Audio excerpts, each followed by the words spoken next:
Uau, glória a Deus. Amém? Deixa teus olhos fechados.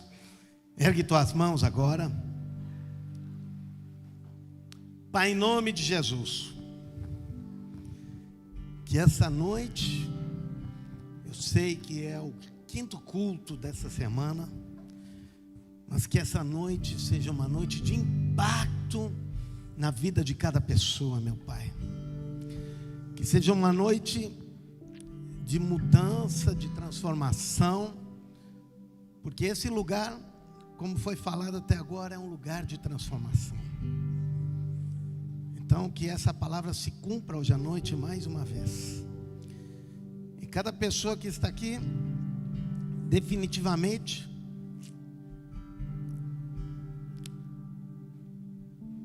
seja impactada por Ti. Fala com cada um pessoalmente. Não deixa ninguém de fora. Muitas vezes escutamos pregações, pessoas, lemos tantas coisas, todo dia estamos escutando. Mas, Senhor, uma palavra Tua só. Eu tenho quantas experiências nisso. Uma só palavra Tua é suficiente para mudar a história de uma pessoa, para mudar os rumos. Podemos escutar milhares e milhares de palavras que não fazem diferença, mas uma palavra Tua muda tudo. Então, Deus, eu te peço, fica à vontade hoje aqui nesse lugar, para falar essa uma palavra, esse um conceito, esse um desafio, esse um propósito, essa palavra profética, porque vem de Ti e vai mudar a história de tantos que estão aqui hoje, em nome de Jesus. Eu te agradeço demais, Deus, porque nós não apenas podemos ter alguma expectativa, mas nós sabemos que Tu é um Deus que cumpre a promessa, e a Tua vontade é essa, Senhor Deus amado. E por isso nós sabemos que quando pregamos, mesmo que é nós que pregamos, mesmo que nós falamos, Teu Espírito Santo toma essas palavras e muda a história das pessoas. Então, toma as palavras, cada palavra, cada momento hoje à noite, e muda as histórias hoje, em nome de Jesus. Muito obrigado, Deus. Diga comigo, muito obrigado, Deus. Em nome de Jesus. Amém.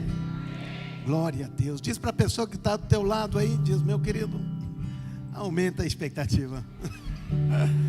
Porque Deus quer fazer muita coisa hoje à noite. Amém? Pode sentar. Que honra estar aí, nesse momento tão especial de 10 anos da Arca. Um momento tão tremendo e uma história que, apesar de tão nova, 10 anos, meu neto tem 9, então é pequenininho ainda, é um menino ainda, está começando a pré-adolescência,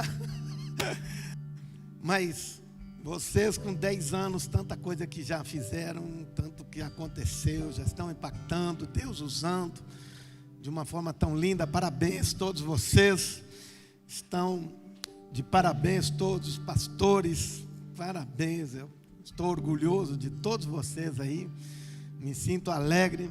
Eu sei que vocês já tiveram uns dias muito intensos, muito fortes, tiveram muita coisa já, muito momento de alegria, muita palavra profética, tiveram muita liberação.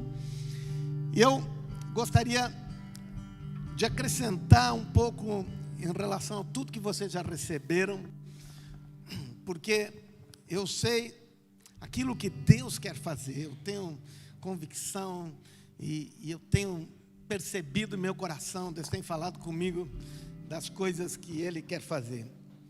Eu, na verdade, no início desse ano, todos os anos, eu gasto muito tempo me preparando escutando Deus, estudando e vendo o que Deus quer para o próximo ano.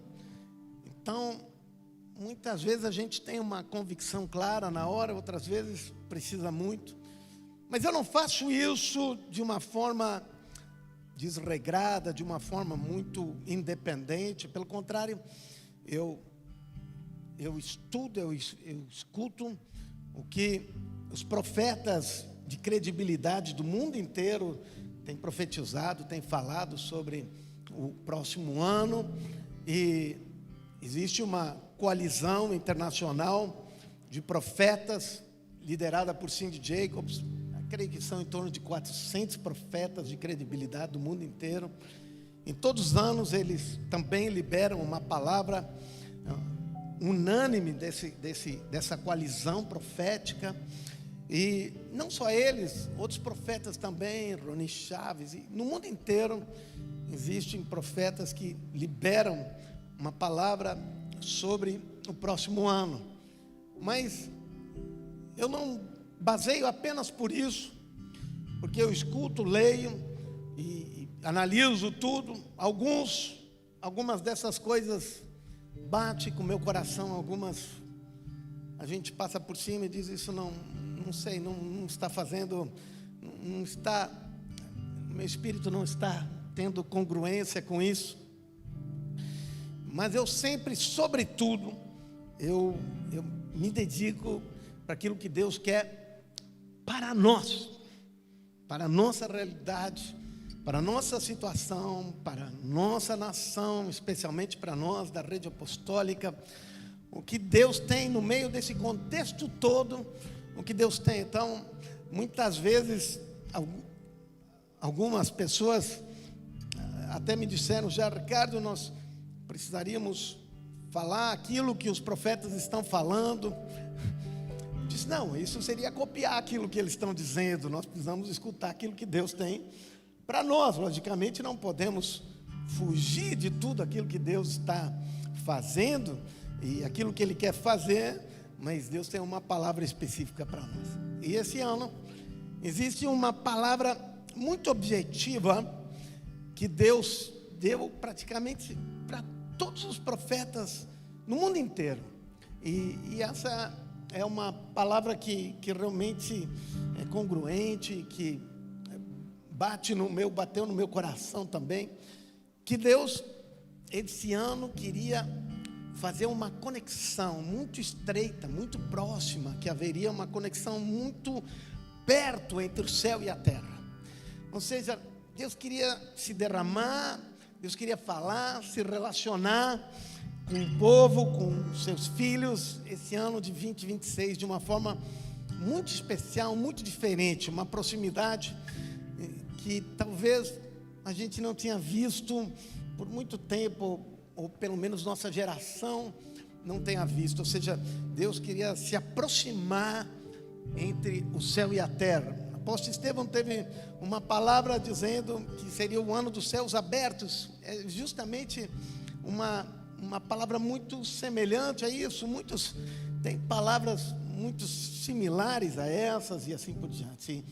E logicamente que quando Deus vem e Ele se aproxima, nós podemos ter expectativa que muitas coisas vão acontecer, porque uma coisa é que quando nós estamos trabalhando e Deus está do nosso lado, mas outra coisa é quando Deus vem, muita coisa começa a acontecer. Nós vimos quando Jesus veio para essa terra, muitas coisas, a história da humanidade mudou, porque Deus se mudou para essa terra através do seu Filho, e a história mudou. Então, quando o Espírito Santo, quando o próprio Deus vem, se aproxima, coisas que não aconteciam, coisas que eram difíceis de acontecer, coisas que a gente não via acontecer, começam a acontecer e acontecem de uma forma muito, muito, muito oportuna. E é interessante que eu recebi uma palavra sobre esse ano, e essa palavra justamente é a palavra que, deixa eu pegar, a palavra de que esse ano de 2026 seria um ano das grandes mudanças, mas, sobretudo, recebi um versículo que coloquei como base de tudo isso. Subirá diante deles, lá em Miqueias, capítulo 2, versículo 13, o que abre caminho, eles romperão, entrarão pela porta e sairão por ela, e o seu rei irá diante deles, sim, o Senhor à sua frente. E essa é a palavra que Deus me deu, depois quando eu estava falando, já tinha escrito, já tinha liberado tudo isso. Então, alguns me disseram, mas essa foi a palavra que o apóstolo tal também falou, e o profeta falou que seria o versículo desse ano. Eu disse, eu não vi que ele disse. E o outro também, daí depois me disseram, e o outro também, e aquele também. Eu disse, meu Deus do céu. Ou seja, muitos apóstolos e profetas esse ano tiveram a mesma palavra, o mesmo versículo, sem absolutamente terem contato um com o outro. E aqui está dizendo, aquele que se levantará, o que abre caminho. E essa é a única vez que essa palavra,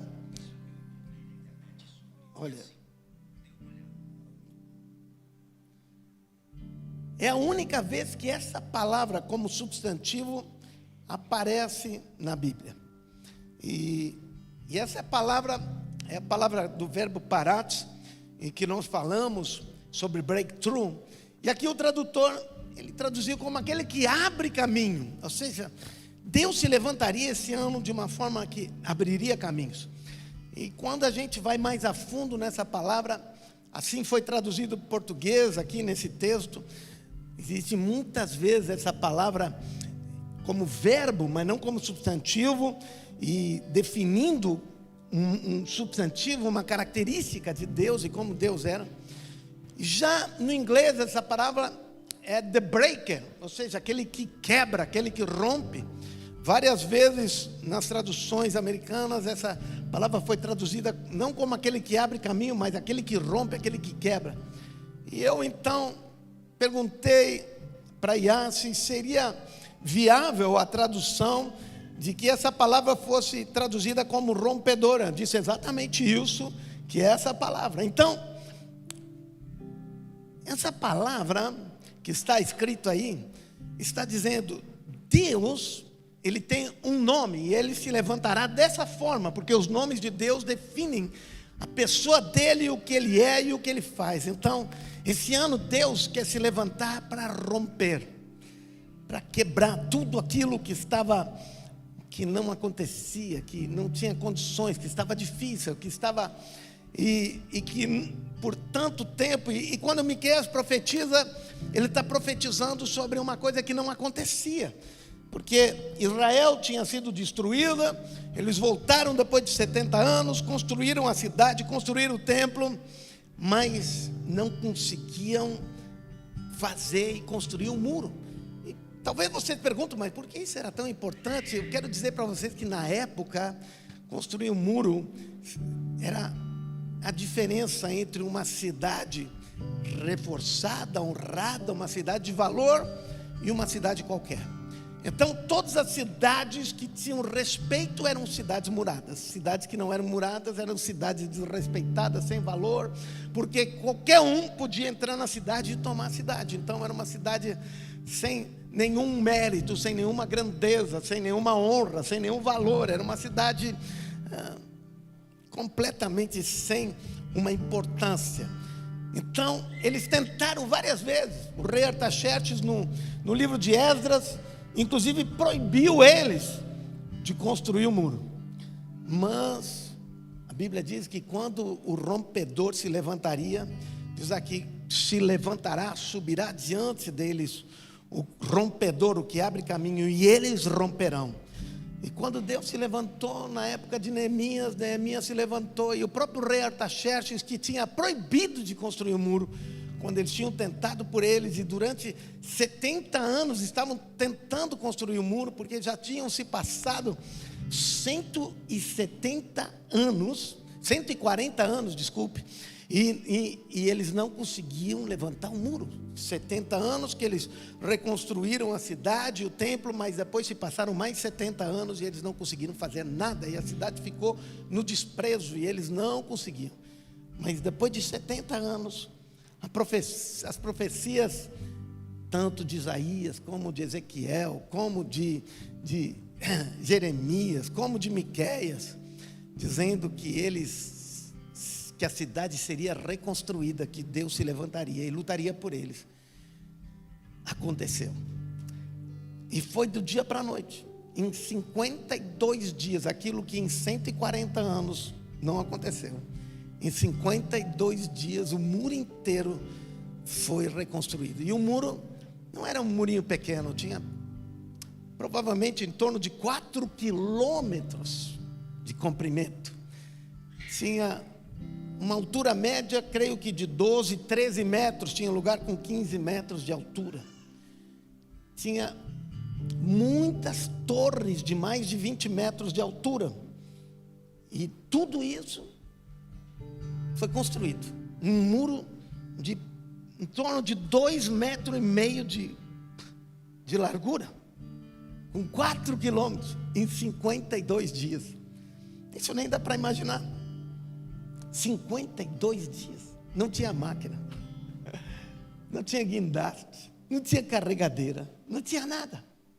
52 dias, inacreditável. O que por 140 anos foi impossível, em 52 dias aconteceu. E sabe quem deu a iniciativa de tudo? O próprio rei que havia proibido deles levantar o muro. Foi o rei que deu a iniciativa a tudo. Disse: Neemias, o que está acontecendo contigo? E aí começou a história da reconstrução do muro. O rompedor se levantou, e aqueles que tinham proibido, aqueles que não queriam, aqueles que disseram não de jeito nenhum, foram aqueles que apoiaram e que deram todas as condições para que o muro fosse construído. Esse é o ano, essa é a característica desse ano.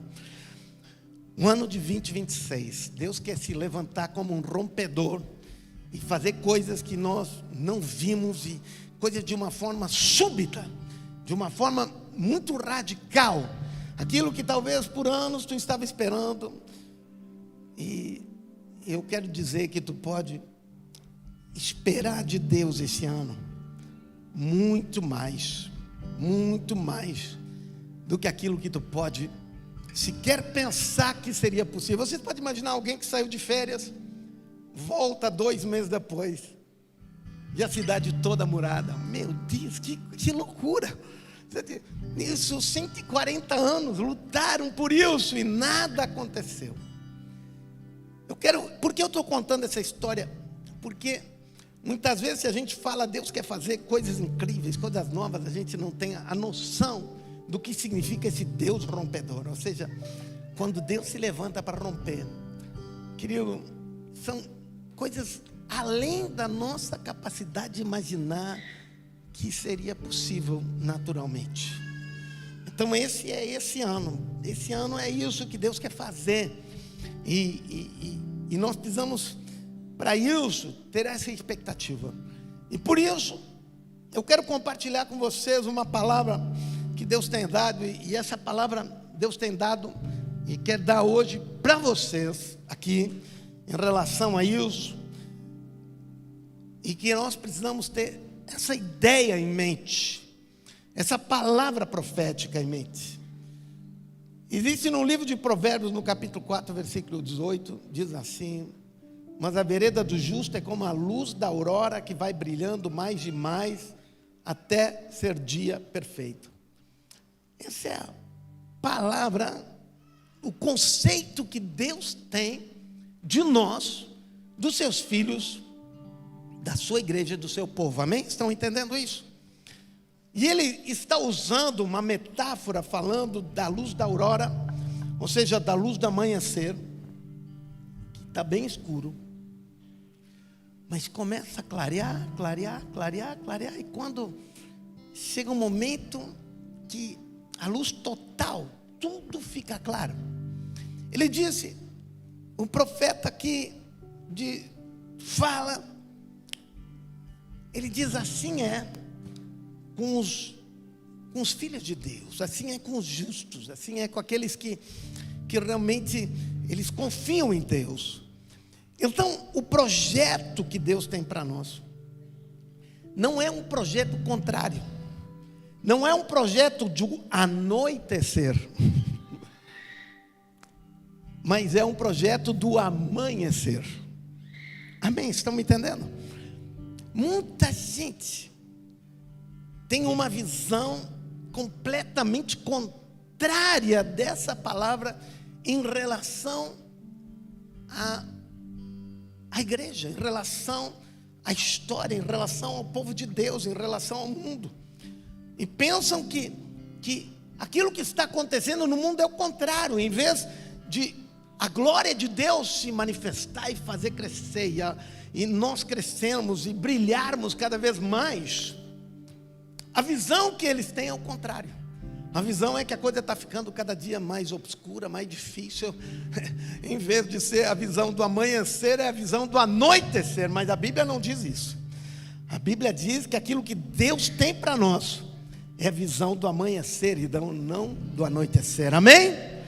E isso que nós precisamos ter expectativa na nossa vida, precisamos crescer nesse entendimento. Mas o grande problema é que se nós ficarmos dando atenção para as coisas que estão aí fora, que falam na mídia, agora começou uma nova guerra e estão acertando coisa, agora de novo, meu Deus do céu, agora vai surgir tanta coisa, assim como foi na pandemia, que o fim do mundo estava sendo estabelecido, agora começa de novo aquelas profecias que, tirando do contexto, e começa a dizer, isso aí é o sinal dos tempos, sinal dos tempos é quando a luz está raiando, e não quando a noite vem chegando. Diga assim: sinal dos tempos é quando a luz está crescendo, e não quando a noite está chegando. Amém? Então, quando nós ficamos olhando para coisas como essa, eu sempre digo para minha esposa, ela fica olhando nos grupos de oração, parece que o pessoal de oração, de intercessão é que gosta dessas coisas. Então, eles são amantes da desgraça, né?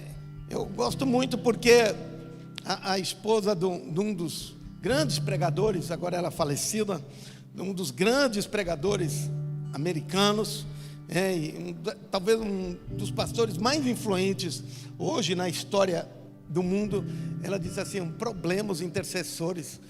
Ela escreveu um livro em função disso. Ela escreveu um livro chamado O Intercessor Feliz, porque na verdade a grande maioria dos intercessores são depressivos. Ao invés de ser felizes, são depressivos, não entenderam nada, porque estamos intercessando para a luz brilhar mais. Então, a visão que Deus tem exatamente é essa. Se nós termos e andarmos e nos alimentarmos da palavra de Deus, isso vai ser o nosso alimento. Mas o grande problema é que nós acabamos nos alimentando das coisas do mundo, e o mundo, eles realmente gostam de más notícias. Outro dia eu estava falando com alguém da mídia, um dono de um jornal, e ele me disse assim: Ricardo, se eu colocar notícia boa aí na nossa página, tem poucas curtidas. Eu vou colocar a proporção que ele me falou, tem 1000 curtidas. Mas se eu colocar uma notícia ruim, tem 20.000 curtidas. Ou seja, as pessoas parece que amam a desgraça, parece que isso atrai.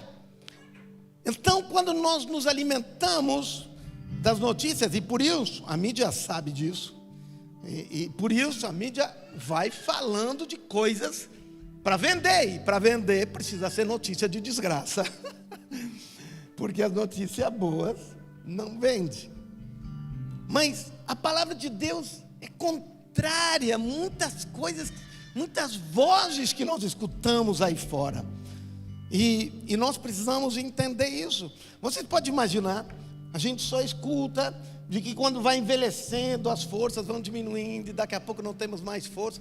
Mas a palavra de Deus fala em Deuteronômio, por exemplo, 33, 25, diz assim: como os seus dias, assim será a sua força. Está dizendo o quê? De que não importa que idade tu tem, tu continuará sendo forte, terá energia bastante ainda.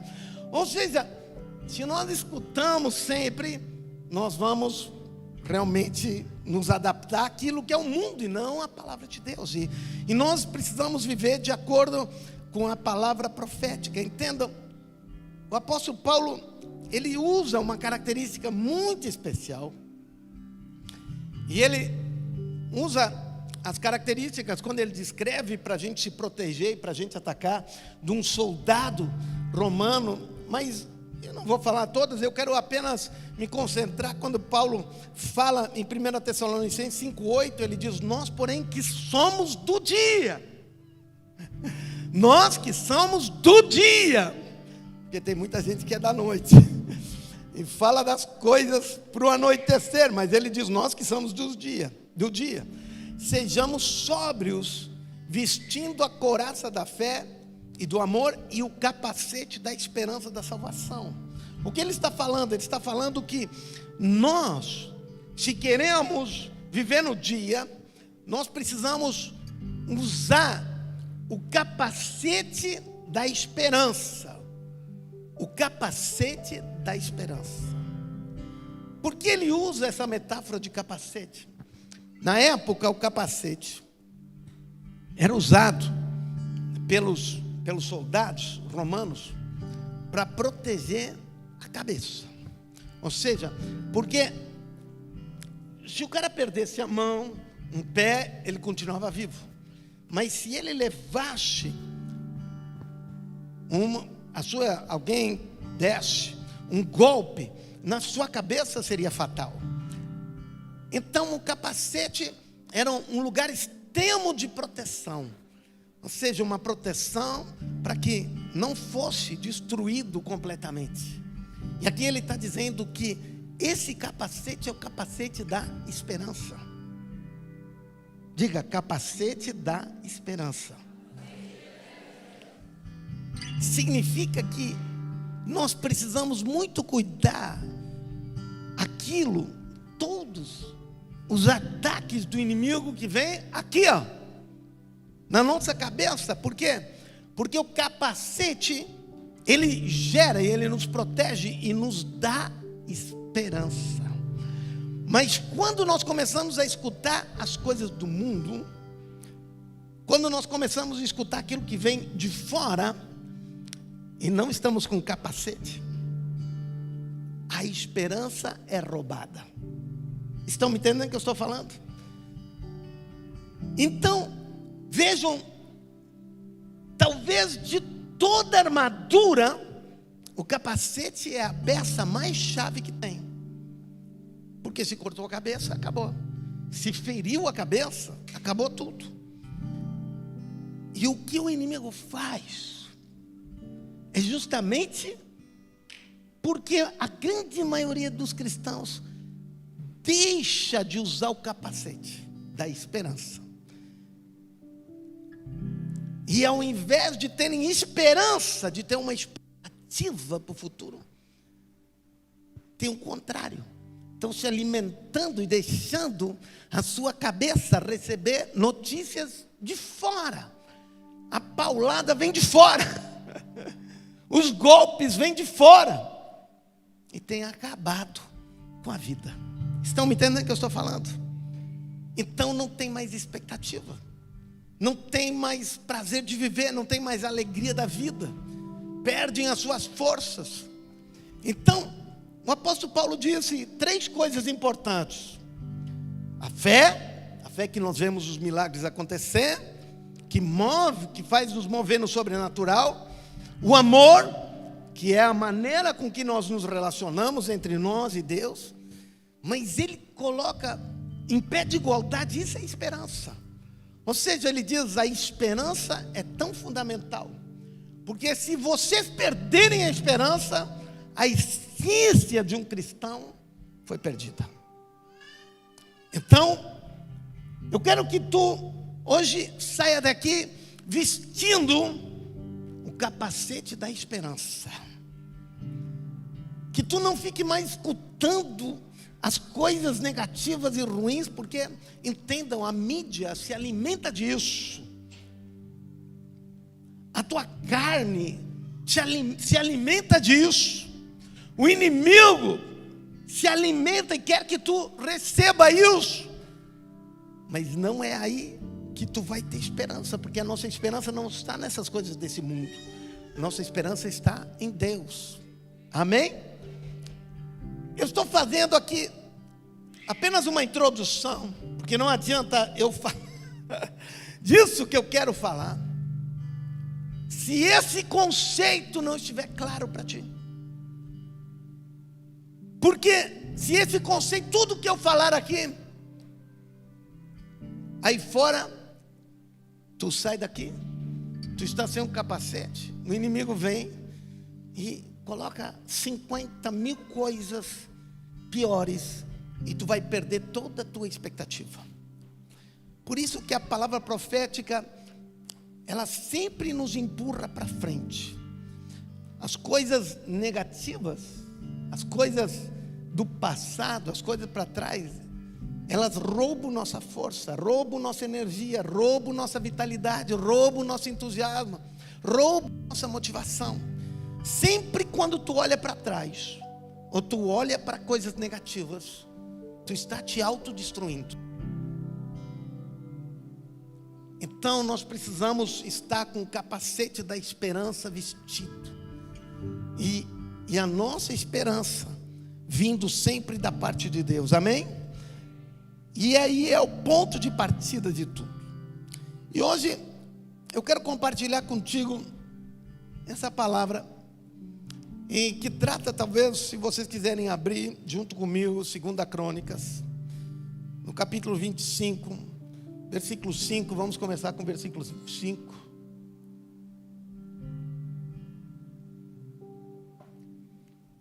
E aqui está falando de Amazias. Era um rei ainda muito jovem quando assumiu, com 25 anos ele assumiu. E ele começou a governar, a Judá, o reino do sul, que era de duas tribos, Judá e Benjamim, porque o reino do norte estava com outras 10 tribos, que era Israel, e ele governou o reino do sul. E agora ele então estava diante de uma batalha, de uma guerra, e ele então contratou 100.000 soldados do reino do norte, que ele não governava. Ele governava o reino do sul, que era das tribos de Judá e Benjamim. E ele também tinha 300.000 homens das duas tribos. Então ele tinha 300.000 homens das duas tribos, mas ele sabia que ele precisava mais gente, então contratou mais 100.000 soldados, que não eram da sua nação, que eram do reino do norte. Então, o que aconteceu? No versículo 6 diz, também contratou de Israel 100.000 homens de combate pelo valor de 3,5 toneladas de prata. Uau, é muito dinheiro. Ou seja, era valor de 100 talentos de prata. E isso significa 3,5 toneladas de prata. Você pode imaginar, 3,5 toneladas de prata. Não era pouca coisa, era muita coisa. E ele tinha contratado esses 100.000 homens. Mas e daí? Um homem de Deus, um profeta, foi até ele, até Amazias, e disse assim: Amazias, essas tropas de Israel não devem marchar junto com você, pois o Senhor não está com esse reino do norte, com Israel. Eles estão longe de Deus, estão afastados. A bênção de Deus não está com eles. Então, se eles estiverem juntos, vai ser pura perda. Vai ser para desgraça, porque Deus não está a favor deles. Deus não está com ninguém do povo de Efraim. Mesmo que vai e combata corajosamente, Deus o derrotará diante do inimigo, pois tem poder para dar a vitória e a derrota. Então o profeta, não diz quem era o profeta aqui, diz um profeta, ele estava alertando Amazias, dizendo: rei, não faça isso. Deus não está com esses 100.000 homens. Deus se retirou, a graça de Deus se retirou deles. Não está junto com eles, então não adianta botar essa turma junto, que é pura desgraça, é para afundar o navio. É para afundar o navio, não tem jeito. Então Amazias perguntou ao homem de Deus: mas e as 3,5 toneladas de prata que paguei a essas tropas israelitas? Lógico, não era pouco dinheiro, era muito dinheiro. Vou falar de novo, era muito dinheiro. Ele estava disposto e fez este pagamento, porque ele estava disposto a vencer a guerra. Mas agora, o que eu te digo é de que a resposta que ele recebeu do profeta é que nós temos que guardar em nosso coração. Então o profeta respondeu: o Senhor pode dar-lhe muito mais que isso. Bota outra tradução, aqui na tradução que vocês têm aqui. Muito mais do que isso pode dar-te o Senhor. Diga muito mais. Não, diga bem alto, muito mais. Esse ano, além do ano das grandes mudanças, é um ano do muito mais. Esse é o conceito que esse ano carrega junto consigo. Muito mais. Não é mais, não é, é muito mais. E aqui nós vemos que o profeta tinha tanta clareza disso. Olha, tu acha que esse é um valor muito alto? Deus pode te dar muito mais. Muito mais. Diz para a pessoa que está ao teu lado: Deus pode te dar muito mais.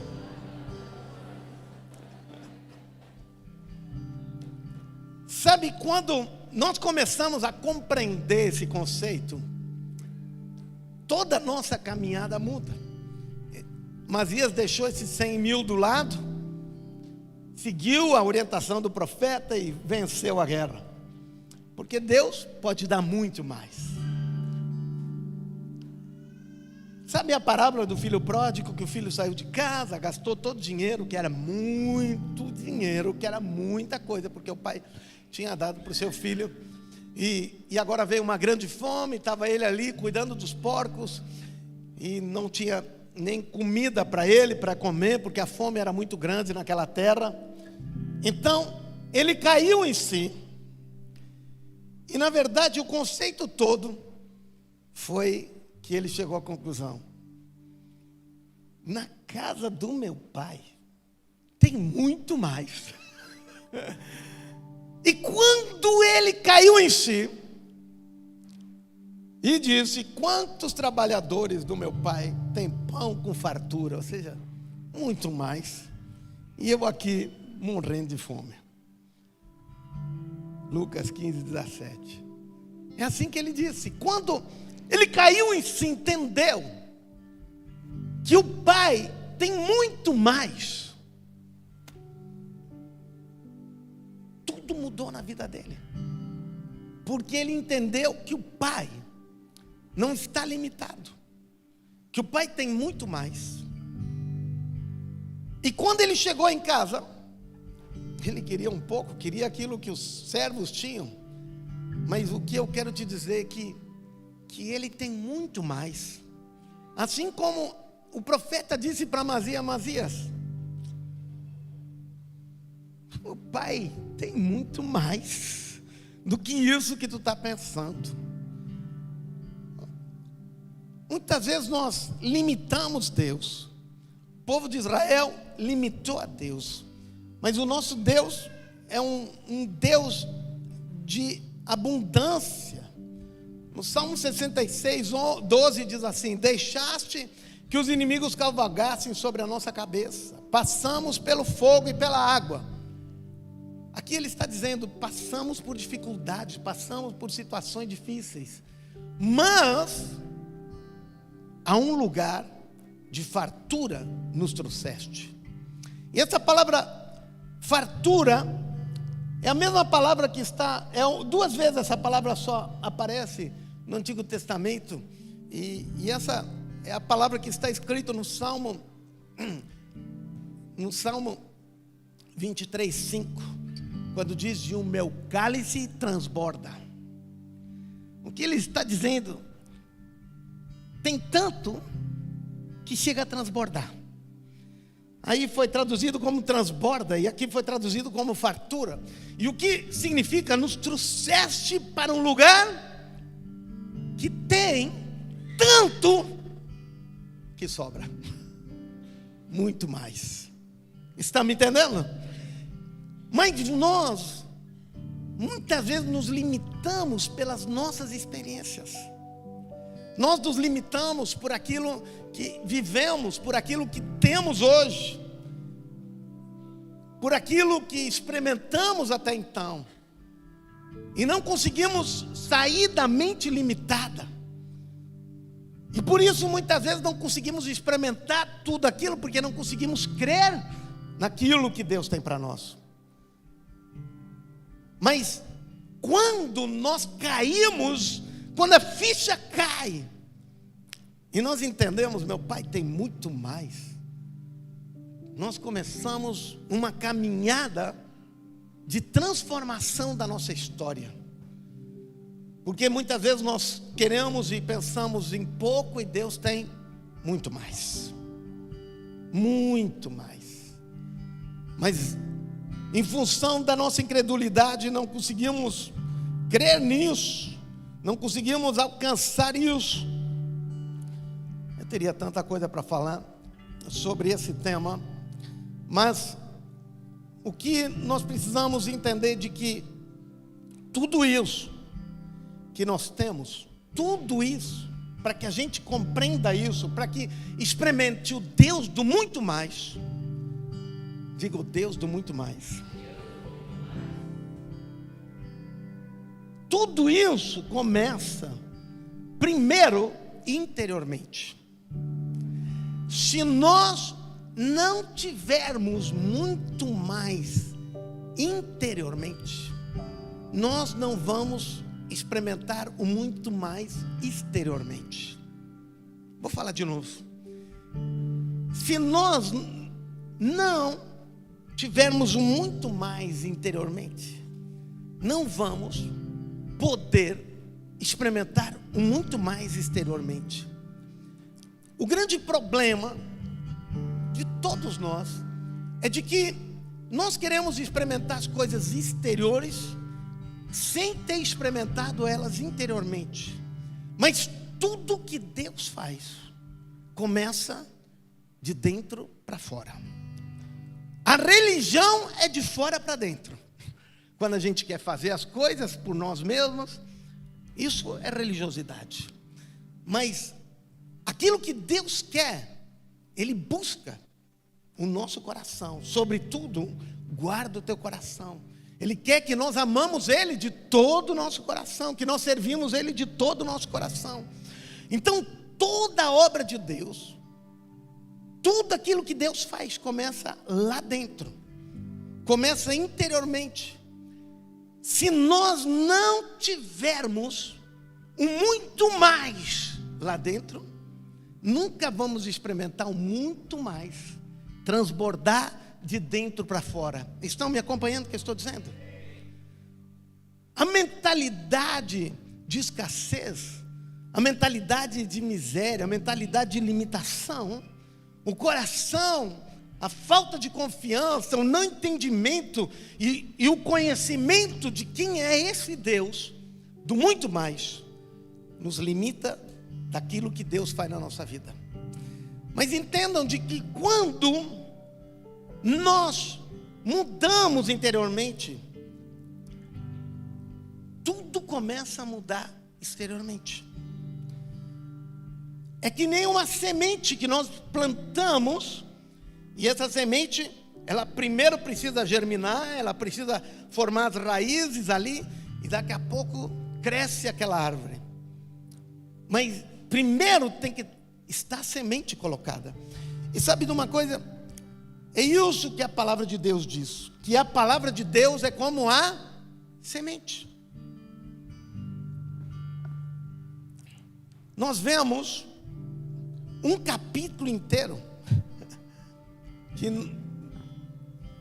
o Jesus fala, e o evangelista ele fala de 3 parábolas falando de que a palavra é a semente, e inclusive dizendo que a semente, a palavra, foi lançada na terra, e a terra é o que? Nosso coração. A primeira caiu à beira do caminho, a segunda caiu em solo rochoso, a terceira num lugar de espinhos, só a quarta produziu frutos. O grande problema é esse, que muitas vezes nós escutamos a palavra, aquilo interiormente, mas como nós não temos o capacete da salvação, nós saímos aqui para fora, e o inimigo faz o quê? Como os pássaros vão lá e comem a palavra, comem a semente, e já não está mais aí, e ela não pode fazer nada, porque entendam, só aquele que tem o coração preparado pode fazer com que essa semente cresça e produza frutos, 30, 60, 100 por 1, amém? Estão me entendendo? Então, se nós não usarmos o capacete da salvação, a mensagem, a expectativa, a esperança, e temos aquilo, sabemos que Deus quer fazer as coisas, nós saímos, escutamos, dizemos, uau, que palavra, que coisa, isso, vamos, e saímos aqui fora, e já aquela palavra é roubada. Em 2 dias nem se lembram sequer o que foi pregado no culto. Por quê? Porque foi roubada a semente. Ao invés da semente germinar, ou ela foi roubada, ou o coração era duro, diz assim, não, esses caras falam umas coisas para nos animar e coisa e tal. Não, eu estou falando da palavra de Deus. Tem que reclamar para Deus. Se tu quiser reclamar de alguma coisa e dizer que a gente quer te influenciar para tu pensar bem, para que tu saia daqui motivado, não, eu só estou pregando a palavra profética, e palavra profética está falando daquilo que Deus fala a respeito da tua vida e daquilo que Ele quer para ti, o propósito para a tua vida. Por isso não é a palavra do passado, mas a palavra profética. Então a palavra de Deus sempre vai te jogar para frente, para aquilo que Deus tem, o propósito que Ele tem para a tua vida. Agora preste atenção, depois dessa parábola, Jesus diz assim, pois quem tem receberá mais, para que tenha mais ainda, mas quem não tem, até o pouco que tem lhe será tirado. Vou falar, isso Jesus falou em relação à parábola da semeadura, a parábola da semente, do semeador. Vejam, preste atenção, vou ler de novo. E o que tem a ver isso com a parábola da semeadura, a parábola do semeador? Pois quem tem, receberá mais. Parece que não tem nada a ver com essa parábola. Mateus 13:12, para que tenha mais ainda. Mas quem não tem, até o pouco que tem, lhe será tirado. O que é que Jesus está relacionando aqui. O que ele está dizendo é que tu precisa ter a semente dentro de ti. Porque se tu não tem a semente e deixar que a semente da palavra, da esperança, da expectativa, do Deus do muito mais, se não tem nada dentro de ti, não tem como dar fruto, não tem para receber muito mais. Então, quanto mais tu tem, aquele que tem, como diz, pois quem tem, receberá mais. Mas se tu não tem, se a semente que está sendo pregada agora no teu coração, se tu não tiver, o que vai acontecer? Nada vai acontecer. Por quê? Porque tu não tem a semente. Está me entendendo isso? Tudo começa lá dentro. Tudo começa interiormente. Porque quando tu tem a semente, tu sabe que as coisas vão acontecer. Tu sabe que vai se passar. Tu começa a te preparar para aquilo. A semente é que nem uma mulher que engravidou. Inclusive, a própria palavra semente, em grego, é a mesma palavra para espermatozoide e para semente, no grego é a mesma palavra. A palavra no grego para semente é esperma. Então, o que está dizendo, se tu não tem a semente, quando a mulher tem a semente, ninguém vê nada. Mas ela começa a se preparar. Porque ela sabe que logo ali na frente, mas ninguém vê nada. Mas ela está preparando, ela já está fazendo tudo, já está, porque vai vir, vai acontecer, vai chegar. Mas quem não tem a semente, vive como se nada fosse acontecer. Não se prepara. Amém? Você está entendendo? Esse é o conceito. Agora preste atenção. Falando sobre isso, Marcos 4:24 diz, e por isso que eu estou falando para vocês, diz assim: considerem atentamente o que vocês estão ouvindo. Então Marcos está falando da semente e ele diz, então, considerem, tomem cuidado, as coisas que vocês estão escutando. Porque ele diz o que vocês estão ouvindo. Vejam, tem a palavra o que. Então ele está dizendo, não coloquem os ouvidos para escutar qualquer pessoa, não considerem atentamente, com atenção.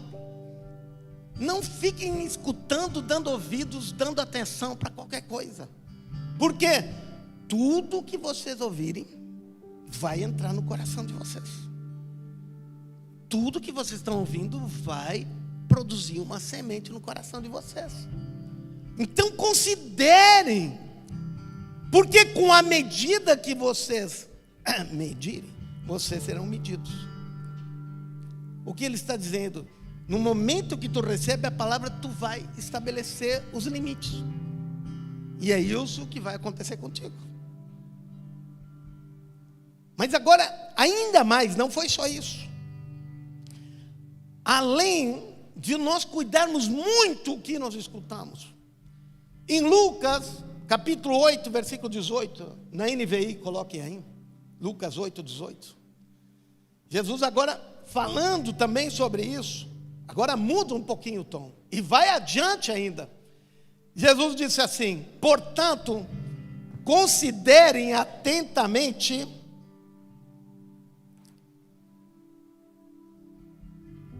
como vocês estão ouvindo. Antes era o que vocês estão ouvindo. Ou seja, considerem o que vocês estão ouvindo. Não dão atenção para qualquer um, para qualquer coisa. Mas agora Jesus vai mais adiante. Em Lucas ele diz: considerem como vocês estão ouvindo. Porque muitos talvez estão aqui de corpo presente, parece que estão no funeral. Só o corpo está aqui, porque a mente, a atenção está lá em outra coisa, pensando: e amanhã como eu vou pagar as contas, o que eu vou ter que fazer, isso, vou chegar em casa. Apesar de estarem aqui escutando uma coisa boa e recebendo semente boa, não estão escutando da forma correta. Então não é só o que nós estamos escutando, é da forma como nós estamos escutando também. Ou seja, quanto é que nós estamos dando atenção, quanto valor isso tem, se isso realmente eu estou deixando isso encher meu coração.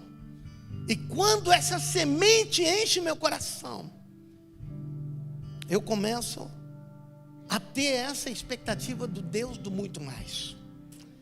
Mas se a semente não tiver plantada, germinada e crescendo dentro de mim, não esperem que muito mais aconteça daqui para fora. Estão me entendendo o que eu estou falando? Então a palavra precisa, ela que é a base de tudo. Se nós não tivermos a palavra como semente, nós vamos escutar: uau, glória a Deus, um Deus do muito mais, e vamos sair daqui. E infelizmente foi uma pregação inspirativa, motivacional, revelando mais uma característica de Deus, mas quando saem daqui, nada muda. Por quê? Porque a palavra não foi semeada num solo fértil, não deram atenção à palavra certa, não deram atenção da forma certa, e a palavra não vai produzir fruto. Então, hoje, eu gostaria de te desafiar. Não se trata apenas de nós ouvirmos a coisa certa, nós temos que ouvir e de forma certa, como é importante.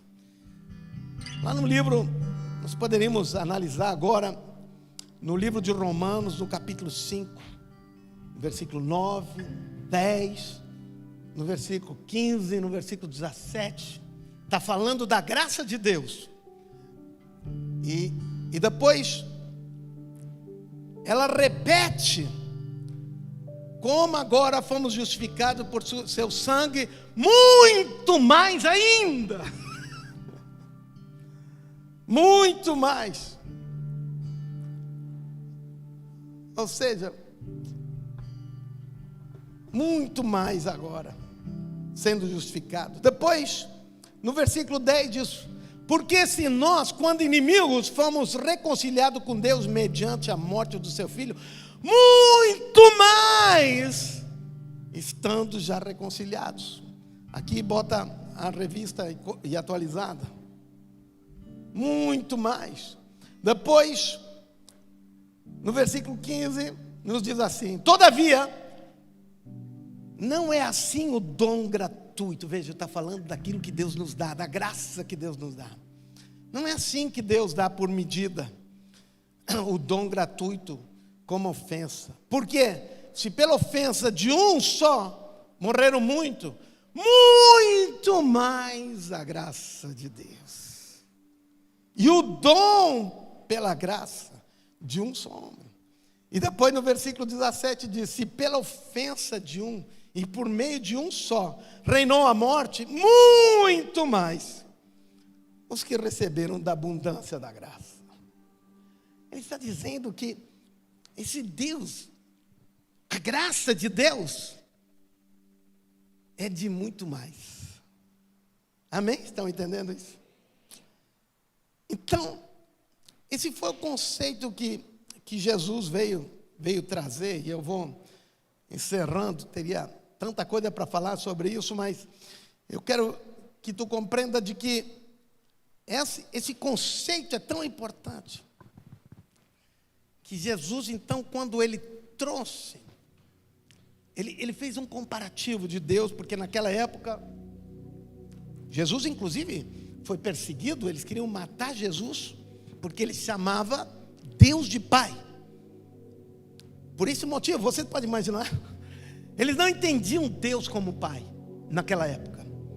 Por isso, então, agora, Jesus, ele todas as vezes que fala sobre Deus, ele chama Deus de Pai. Todas as vezes, com exceção de uma lá na cruz. Deus meu, por que me desamparaste? Mas todas as outras vezes, quando ele se refere a Deus, ele diz o Pai, ou o meu Pai.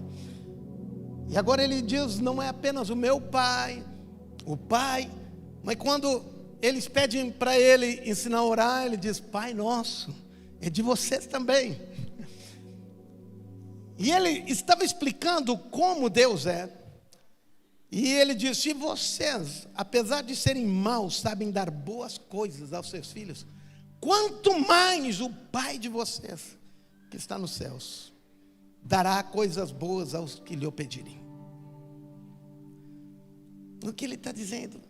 Vocês precisam entender como é esse Deus. Como é Ele. Se vocês pais gostam de dar coisas boas para os filhos, então, quanto mais o Pai Celestial, que é dono de todas as coisas. A lógica aqui é simples. Aquele que é poderoso para fazer infinitamente mais do que tudo que pedimos ou pensamos, muito mais. Muito, infinitamente mais. Diga infinitamente mais. O muito mais é infinitamente mais. Meu Deus do céu. Agora, por que nós não temos? Nós não temos. Tiago 4:2. Vocês não têm porque você não pede. Ele diz, vocês ficam aí, mas por que nós não pedimos? Porque a nossa mente não consegue conceber esse Deus do muito mais. Nós limitamos. E por que nós limitamos? Porque em vez da semente estar crescendo, porque a palavra de Deus continuamente está nos revelando esse Deus do muito mais, do infinitamente mais, do impossível, de coisas impossíveis. Mas como nós, ao invés de estar com a mente cheia da semente da palavra, nossa mente, nosso coração está cheio com o quê? Com as coisas aí desse mundo que são limitadas. E como nossa mente está cheia dessas coisas desse mundo, nós não estamos vestidos com o capacete da esperança, nós limitamos aquilo que nós esperamos de Deus, limitamos aquilo que pedimos de Deus, limitamos nossa expectativa. Uau. Mas esse ano, meu querido, precisa ter esse versículo na tua mente: aquele que não poupou o seu próprio filho, mas o entregou por todos nós, como não nos dará também com ele todas as coisas? Então, hoje eu quero te estimular que a partir de hoje tu vista o capacete da salvação e não deixe coisas negativas, coisas do passado, limitações atingirem o teu coração. Vista os capacetes da salvação e deixa que a palavra de Deus, por isso é tão importante esse ano ter intimidade, relação, leitura da palavra, para que a palavra produza essa semente, gere essa semente e transborde. E transborde.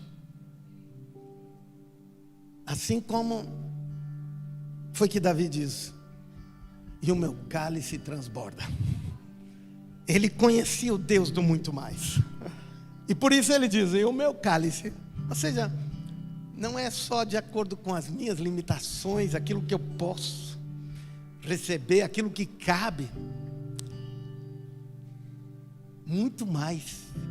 Deus tem para mim a ponto de transbordar.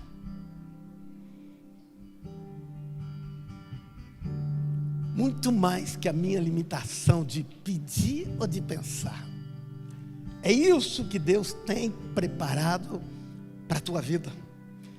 E esse ano, se a tua mente não estiver alinhada com Deus e com esse pensamento, o que eu tenho para te dizer é que essa palavra de grandes mudanças continua sendo a palavra para esse ano. Um ano do muito mais continua sendo. Algumas pessoas vão experimentar, mas eu tenho que dizer que nem todos. Por quê? Porque não deixaram a semente germinar dentro do seu coração. A semente foi roubada, não ficou. Um bebê foi abortado, o projeto se acabou no meio do caminho, outras coisas tomaram o lugar. E tu não te preparou para o nascimento do bebê. Por quê? Porque não havia semente lá dentro. Semente morreu. E aí, galera, você que nos acompanhou até agora, não esquece de curtir, se inscrever, comentar e compartilhar esse vídeo para mais pessoas serem edificadas. Ei, você aí, tá bom? E como eu posso entrar em contato com vocês? Você pode estar entrando em contato conosco através do nosso WhatsApp, que vai estar aparecendo aqui embaixo, e também pelo nosso Instagram, @ArcaChurchSapucaia. Qual a localização da igreja e como que eu faço para encontrar vocês? Então, nós estamos localizados na Rua Venâncio Soares, número 311, Sapucaia do Sul, próximo à RS 118. E também próximo à UPA de Sapucaia. Vai ser um prazer enorme ter você aqui conosco no próximo culto.